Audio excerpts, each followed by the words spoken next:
Tezpur, in the northeast of India, has become known all over the world, for it was here that India received the Dalai Lama after his flight from Tibet. India offered the God King of Buddhism a safe refuge from the communist Chinese. To Tezpur flocked reporters representing the press of all the free world. By jeeps, the God King and his entourage traveled the last stage of their perilous 300-mile journey.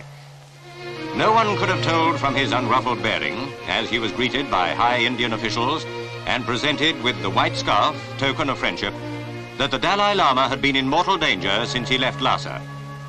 The 23-year-old spiritual head of the 500 million Buddhists throughout the Far East confirmed that he had been forced to leave his capital. His mother, center, wearing dark glasses, sister and other relatives had accompanied him from Lhasa.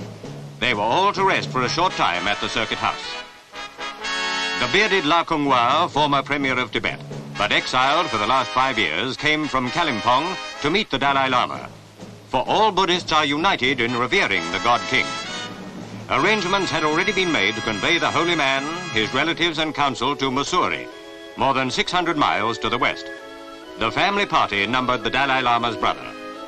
Meanwhile, preparations were afoot for the long rail journey that lay ahead, a drain on the catering resources at Tezpur.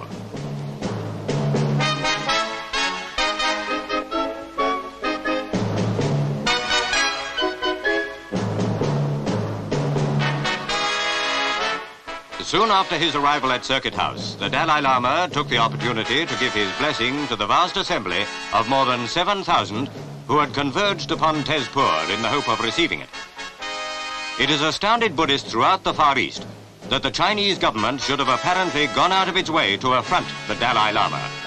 And though the God King appears to bear his oppressors no ill will, all who know the Oriental world are convinced that in attacking Lhasa, the Peking government has committed an error likely to have lasting consequences. The Buddhist world prays for the day when the Dalai Lama will be restored to his earthly capital.